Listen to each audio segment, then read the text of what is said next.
रे व्रतं स्थित्वा निराहारो महेश्वर नक्तं हौष्यामि देवेश एकबिल्वं शिवार्पणम्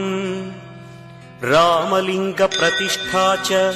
वैवाहिककृतं तथा तटाकादि च सन्तानम् एकबिल्वं शिवार्पणम् अखण्डबिल्वपत्रं च